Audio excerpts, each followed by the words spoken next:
আপনারা দেখছেন একুশে টেলিভিশন।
হ্যালো,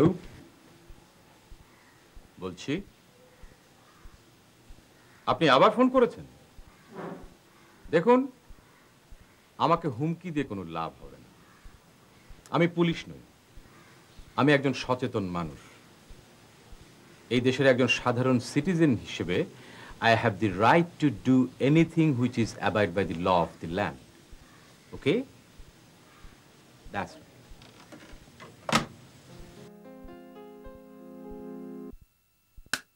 কে কে?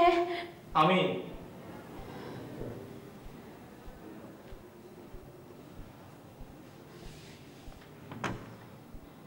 তোমার জন্য খাবার এনেছি। আপনি আমার জন্য খাবার এনেছেন, সে খাবার আমি খাবো ভাবলেন কি করে? খাও। ঘরে আয়না নেই, থাকলে দেখতে কেমন রোগা হয়ে গেছো তুমি। না, খাবো না। মুন্নি, অহেতুক নিজেকে কষ্ট দিও না। খাবার দাবার বন্ধ করে দিয়েছো, এতে ক্ষতি তোমারই হবে। একটা মেয়েকে ঘর থেকে উঠিয়ে এনেছেন, এর থেকে বড় কষ্ট, বড় ক্ষতি আর কি হতে পারে? তুমি কি এখনো বিশ্বাস করবে না যে আমি তোমাকে উঠিয়ে আনিনি? যান, আপনি এখান থেকে চলে যান। ঠিক আছে, তুমি খাও, আমি যাচ্ছি। না না, উঠো না। উঠছো কেন? আম্মু, এখন তো আমি বেশ ভালোই আছি। না না, তুমি শুয়ে পড়ো, শুয়ে পড়ো বাবা। না না, উঠুক না। আদনান আজকে বেড়াতে যাবে? বাইরে কোথাও লাঞ্চ করবে?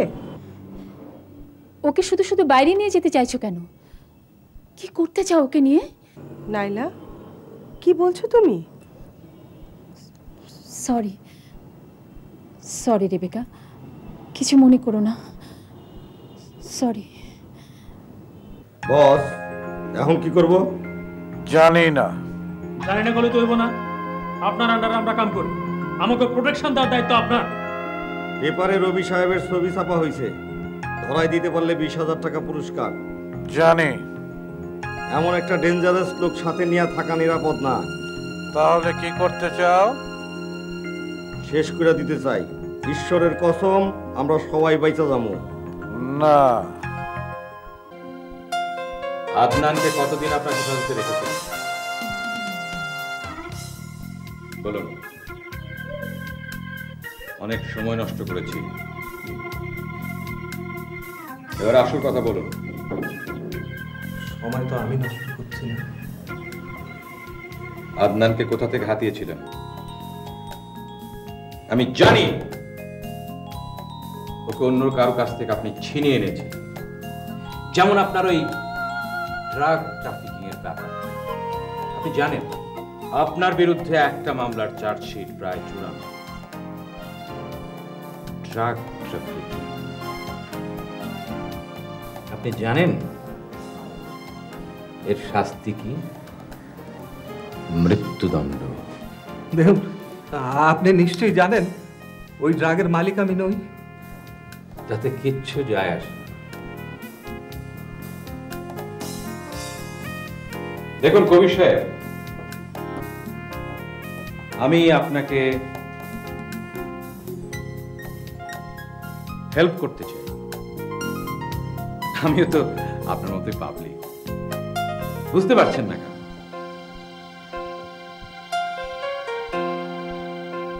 আমি যা বলছি আমি মিন করছি।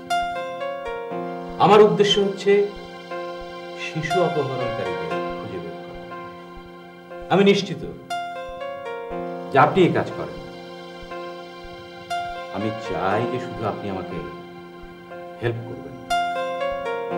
কি হেল্প করবেন না? বিশ্বাস করুন, ওদের আমি চিনি না।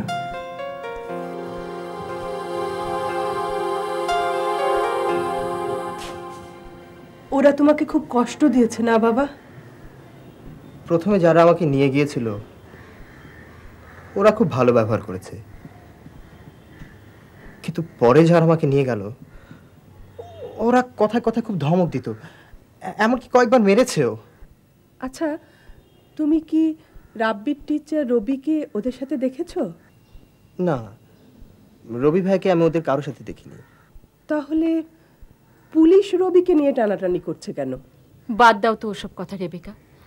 আমার ছেলেটাকে ফেরত পেয়েছি, খোদার কাছে হাজার শুকর। আন্টি, আমি কয়েকদিন আপনাদের বাসায় থাকতে চাই। আমাদের বাসায় থাকতে চাও সে তো খুবই ভালো কথা। আন্টি, আমার আর একদম ভালো লাগছে না, সারাক্ষণ আমাকে একটা পাহারার মধ্যে রাখা হচ্ছে। সে তো তোমার ভালোর জন্যই করা হচ্ছে। আন্টি, চাচা কোথায়? অফিসের নাম করেই তো বেরোলো, কিন্তু একটু আগে অফিস থেকে ফোন করেছে, অফিসে পৌঁছায়নি। আল্লাহ জানে কোথায় গেছে। আন্টি, চাচা কি অসুস্থ? তুমি হারিয়ে যাবার পর থেকে আমির ভাই কেমন যেন হয়ে গেছেন। এখন তুমি ফিরে এসেছো, উনি আবার সুস্থ হয়ে যাবেন। তাই যেন হয় নাইলা, ওর কষ্ট আমি আর সহ্য করতে পারছি না। বস, একটা কিছু বলেন। এখন আমরা কি করব সেটা বলেন। জীবনে মার্ডার করছি, কিন্তু কিডন্যাপের কাজ করি নাই। ঈশ্বরের কসম, এমন টেনশনে কোনোদিন পড়ি নাই। কি বলতে চাও? একের পর এক কিডন্যাপ করাইছেন, আবার ছাইরাও দিছেন, কোনোদিন জিজ্ঞাসা করি নাই। টাকা পাইছি, কাজ করছি। কিন্তু এখন তো বস একটা কথা জিজ্ঞাসা করতেই হয়, আপনি আসলে কেডা? আমাকে দিয়ে কি করতে চান? আপনি যদি আমাকে প্রোটেকশন দিতে না পারেন তাহলে বলেন, আমরা নিজেরাই নিজেকে ব্যবস্থা করি। অপেক্ষা করো। রবি, আমার সঙ্গে এসো।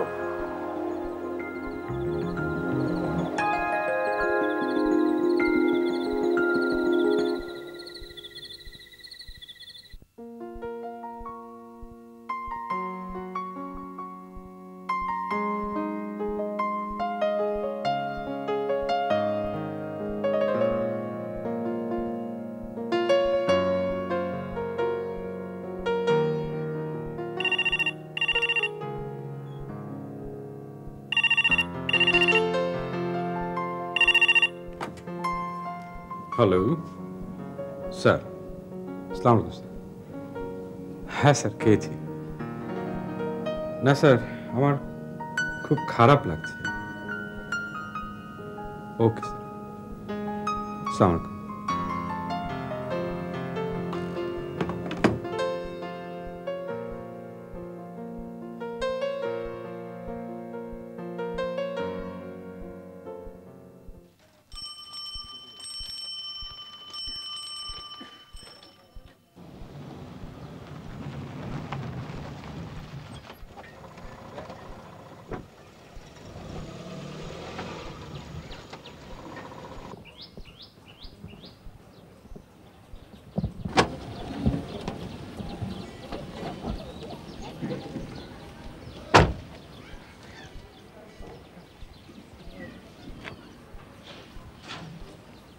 তুমি? ইপিজেডের দিকে যাচ্ছিলাম, তোমাকে দেখিয়ে দাঁড়ালাম। এই দুপুরবেলা তুমি এখানে দাঁড়িয়ে কি করছো? কিছু না। আমির, বন্ধু আমার, কি হয়েছে তোমার? তুমি কি অসুস্থ? আমাকে অসুস্থ মনে করার কারণ? ওভাবে কথা বলছো কেন? চলো, আমার সাথে চলো। তোমার সাথে কেন যাবো? তুমি তো আমার সাথেই যাবে। না, তোমাকে আমি চিনে ফেলেছি রফিক, তোমাকে আমি চিনে ফেলেছি। কি বলছো তুমি? কি বলছি? Ask yourself. যাও, তুমি তোমার কাজে যাও। আদনান ফিরে এসেছে, তুমি খুশি হওনি? তোমার ছেলে ফিরে এসছে, তুমি খুশি হচ্ছ, তাতে আমার কি? আমি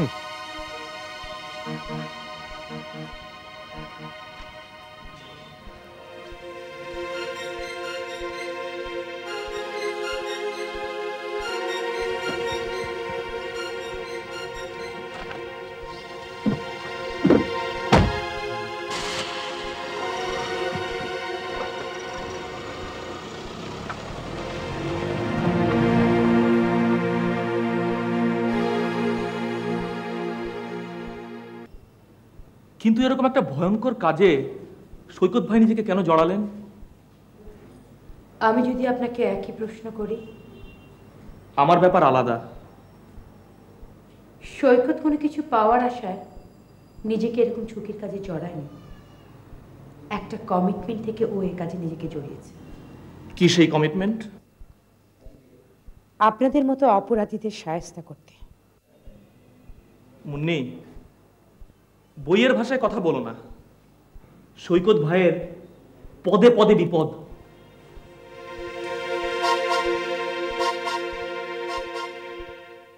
বল শয়তানের বাচ্চা, বাচ্চাটাকে কোথায় লুকিয়ে রেখেছিল? বল বল বল, মুন্নি কোথায়? জানি না, আমি জানি না স্যার। আমি স্যার কি করছেন স্যার? স্যার স্যার স্যার, আরে ছেড়ে দিন আমাকে স্যার। ওর হাড় মাংস আমি এক করে ফেলবো। বল স্যার, বল স্যার। Sir sorry. এই যে, মনে করবেন না যে আপনাকে রিমান্ডে আনা যাবে না। প্রশ্নের জবাব ঠিকঠাক মতো দেবেন। আরে সাহেব, আসামি কোন কথা সত্য বলে আর কোন কথা মিথ্যে বলে আমরা ভালোভাবে বুঝতে পারি। ছেলেটাকে কার কাছ থেকে কেড়ে নিয়েছিলেন সৈকত সাহেব সব জানে, আমরাও জানি। আপনার বাঁচার কোনো পথ নেই। তবে ছেলে চুরির আসল ক্রিমিনাল ধরার ব্যাপারে আমাদের সাহায্য করলে এই কেসে পার পেলেও পেয়ে যেতে পারেন। ফাঁসিতে ঝুলতে চান? সারা জীবন জেলে থাকতে চান? পানি, আমি একটু পানি খাবো। Sure sure.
Robbie,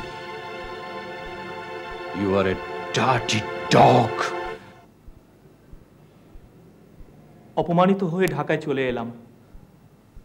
ভর্তি হলাম ঢাকা ইউনিভার্সিটিতে। 18 বছর বয়সী এক তরুণ কতদিন না খেয়ে থেকেছে। যে বয়সে মানুষ তারুণের উচ্ছ্বাসে মেতে থাকে, সে বয়সে আমি দেখলাম জীবনের কঠোরতম বাস্তবতাকে। বহু কষ্টে একটা টিউশনি জোগাড় করলাম। তারপর থেকে বহু কষ্টে সৃষ্টে বেঁচে আছি এই বিশাল শহরে। এর মাঝে পেয়ে গেলাম রাব্বিকে পড়ানোর দায়িত্ব। চমৎকার ছেলে রাব্বি, বড়লোক বাবার একমাত্র সন্তান। পড়াতে পড়াতে ওর সাথে একটা চমৎকার সম্পর্ক হয়ে গেল আমার। রাব্বি আমার কষ্ট না বলতেই বুঝতে পেরেছিল, কিন্তু কখনো আমাকে করুণা দেখাতে আসেনি। অনাদর অবহেলায় বেড়ে উঠায় আমি জীবনে প্রথমবারের মতো উপলব্ধি করলাম মানুষের জন্য মানুষের মমত্ব বোধকে। ছাত্র থেকে রাব্বি তখন যে আমার ছোট্ট ভাইটি হয়ে গেল, আমরা কেউ তা বুঝতে পারিনি। আদনানকে ড্রাইভিং শেখাতে গিয়ে অ্যাক্সিডেন্টে মারা গেল রাব্বি। আমি হারালাম আমার ছোট্ট ভাইটিকে। রাব্বিকে হারিয়ে আমি আবার একা হয়ে গেলাম। তারপরে দায়িত্ব পেলাম রাব্বির বয়সী এই ছেলে মেয়েদের পাহারা দেওয়ার। কিন্তু এই যে এক অন্ধকারের গোলক ধাঁধা, এখান থেকে শুরু হবে যে আর এক অনিশ্চিত পথ চলা, তা তো জানতাম না। মুন্নি, ঢাকা শহরে প্রথম যেদিন তোমার স্বামীর সঙ্গে তোমাকে দেখলাম, আমার ঈর্ষা হয়েছিল সত্য, কিন্তু তোমাকে কষ্ট দেয়া, তোমাকে অপমানিত করার কোনো ইচ্ছে আমার ছিল না।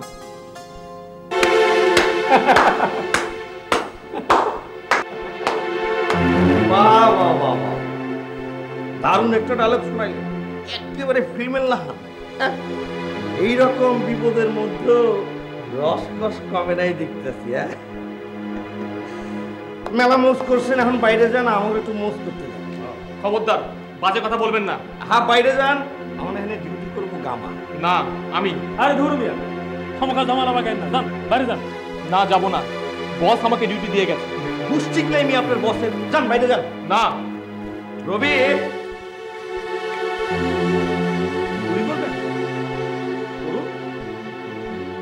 মনে রাখবেন, পুলিশ আমাদের চারপাশ ঘোরাফেরা করছে। গুলি করলে শব্দ হবে, আর শব্দ শুনলে ঠাট্টা মস্করা আপনি বুঝেন না কেউ। আরে ডিউটিটা আপনি করবেন, তাছাড়া পাইলে একটু ইমোশন হয়ে যাবেন, এটি তো স্বাভাবিক, তাই না রে গামা? চল দে।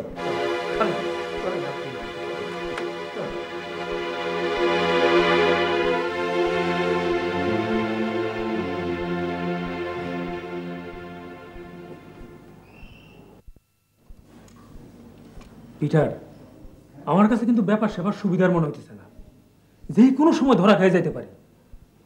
ছোটবেলায় ফাদারের কাছে শুনছিলাম টাকার কাছে সারেন্ডার করা ঠিক না। এইটা এখন হাড়ে হাড়ে টের পাইতাছি। খালি টাকার লেগা এক প্যাকেল মানুষের পিছে লেগাছি। পিটার, তার সাথে চলো, আমরা পলাই। আচ্ছা, আমরা যদি সব সাইরা ছুড়ে দিয়া কোথাও পালাই যাই, তাহলে কেউ আমাকে স্পর্শ করতে পারবো না। সে তো জামুই, কিন্তু তার আগে পথ সমুদ্রের ভূতের কাছ থেকে আর কিছু খসায়নি।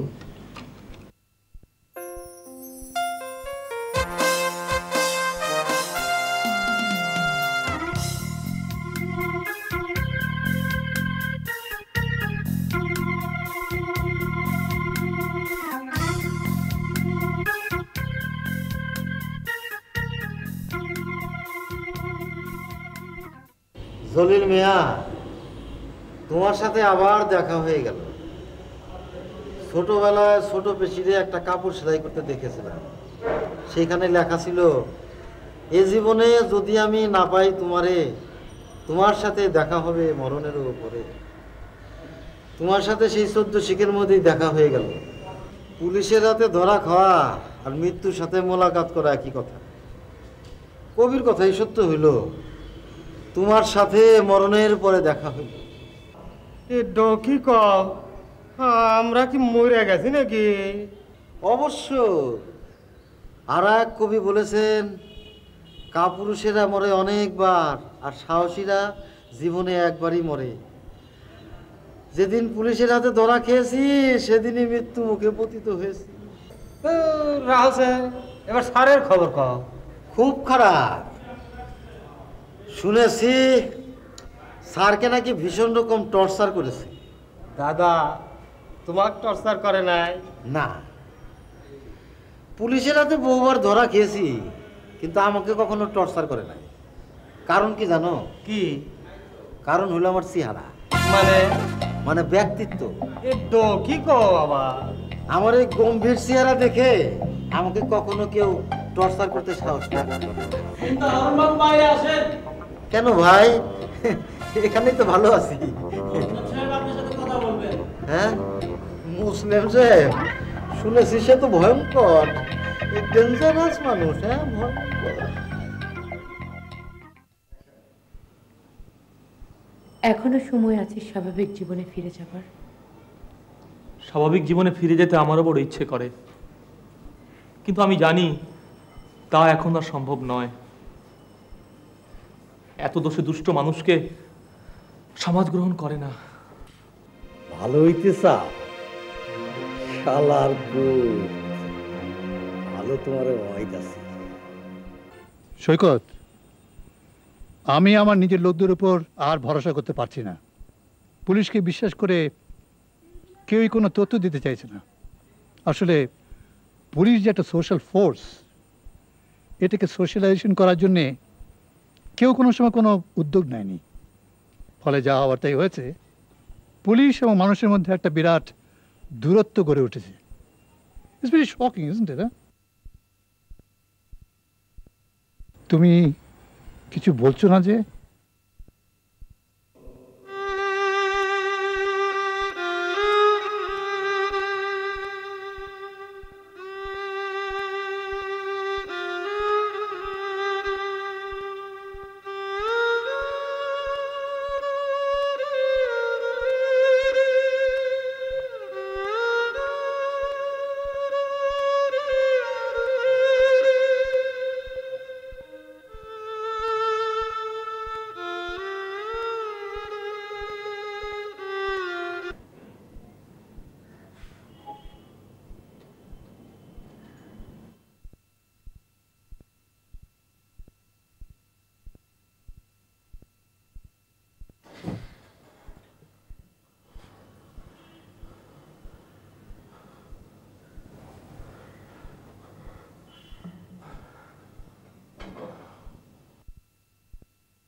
আমার বাবাকে আমি কখনো আপোষ করতে দেখিনি। বাবা তখন বেনাপুল বর্ডারে কাস্টমসের সুপারিনটেন্ডেন্ট। চোরাচালান সিন্ডিকেটের কাছ থেকে হঠাৎ একদিন চিঠি এলো, হয় টাকা নাও, না হলে এখান থেকে চলে যাও।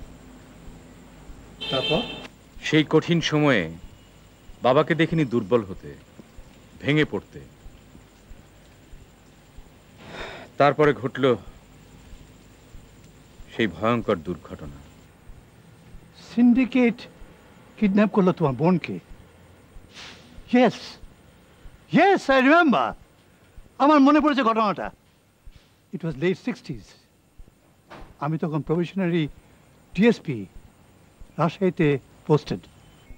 পুলিশ, ইপিআর অনেক চেষ্টা করে আমার বোনটাকে খুঁজে বের করতে পারলো না। তারপর হঠাৎ একদিন খবর এলো যে ভোমরা বর্ডারের 0 পয়েন্টে এক কিশোরীর লাশ পাওয়া গেছে।